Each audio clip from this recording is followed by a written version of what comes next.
Hola hit hoters, welcome to Oh My God. Kali ini Hit Hot mau nge-review film The King's Daughter yang baru aja dirilis. Film ini diproduksi oleh Brookwell McNamara Entertainment, Kylian Pictures, dan Lightstream Entertainment. Meski gonta-ganti jadwal rilis, akhirnya tayang juga. The King's Daughter berangkat dari novel The Moon and the Sun karya Fonda and McIntyre. Screenplay dikeroyok Ronald Ross, Barry Berman, Laura Harrington, dan James Amos. Mary Giuseppe adalah tokoh utamanya, diperankan oleh Kaya Scodelario. Pierce Brosnan sebagai Raja Louis XV dan Yves Delacroix sang kekasih Mary diperankan oleh Benjamin Walker. The King's Daughter juga dihias akting William Hurt sebagai Pierre Lacaille, Ben Lloyd Hughes sebagai Jean-Michel Lantier, dan Pablo Schreiber sebagai Dr. Labarte. Disutradarai Sean McNamara, syuting dilakukan di Versailles, Prancis. Nah, yang hit biar makin hot, simak aja ceritanya.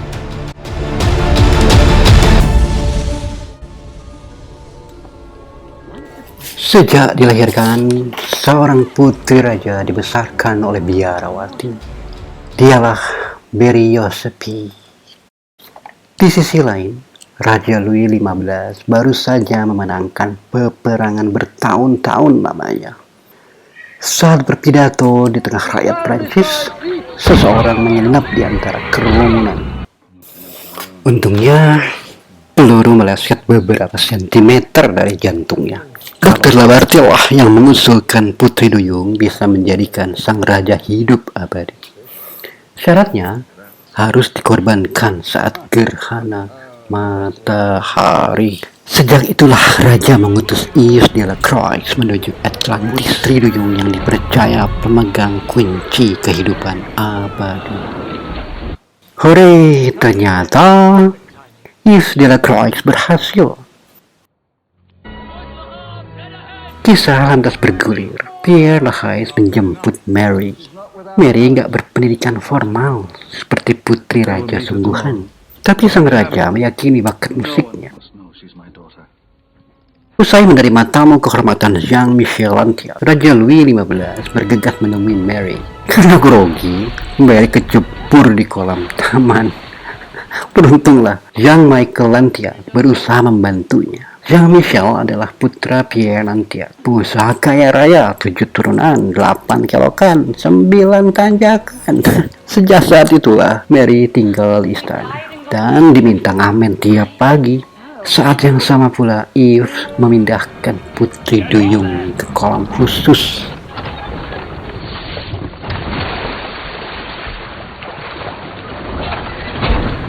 Seperti biasa, seniman kerjanya malam tuh. Katanya malam memberi inspirasi. Ternyata nggak juga tuh. Tanpa diminta, suara Putri Duyung mengalun melodi hingga selo di kamar Mary Giuseppe bergetar-getar. Oh, dia dipanggil Putri Duyung. Ngajak kenalan kali ya, sambil PDKT sama Yves.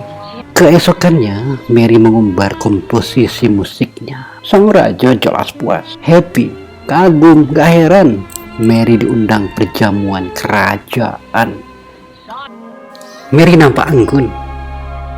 Semua mata tertuju kepadanya.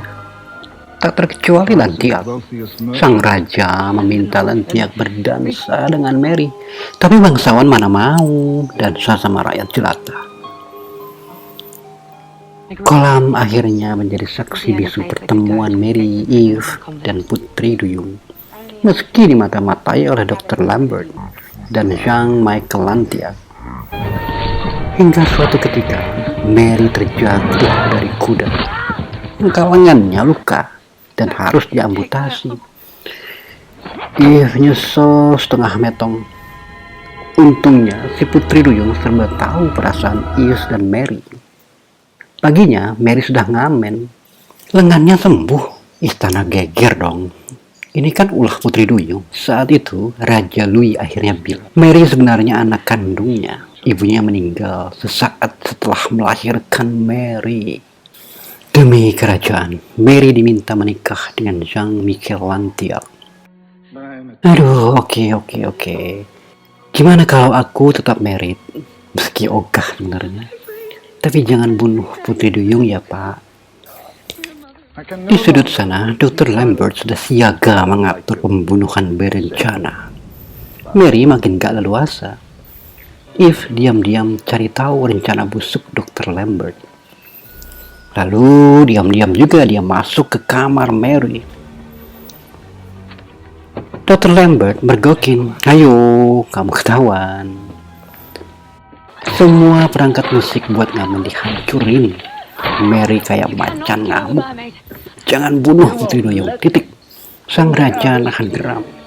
Dr. Lambert jalan terus, malah minta Eve mengeringkan kolam Duyung. Lalu kemana Mary minta tolong? Rencana penyelamatan diatur. Mary pakai busana wedding, bukannya ke prosesi pernikahan, malah dia ke kolam Duyung, gila. Eve dan rekannya dah nunggu. Perintah dijalankan. Saluran air ke arah laut dibuka. Putri Duyung mengiyakan. Sayang, rencana penyelamatan diketahui seisi istana. Mereka pun bergerak. It must not escape! We need it alive.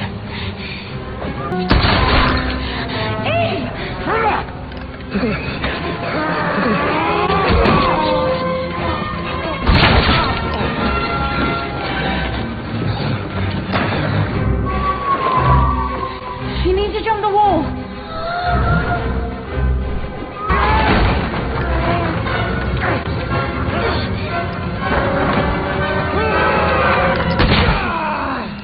Termasuk Raja Louis XV yang geram, kesal, marah, campur aduk. Mary mengejar Eve dan Putri Duyung. Mereka dah janjian rupanya. Kapal sudah berlabuh dan siap berlayar membawa cinta Eve dan Mary.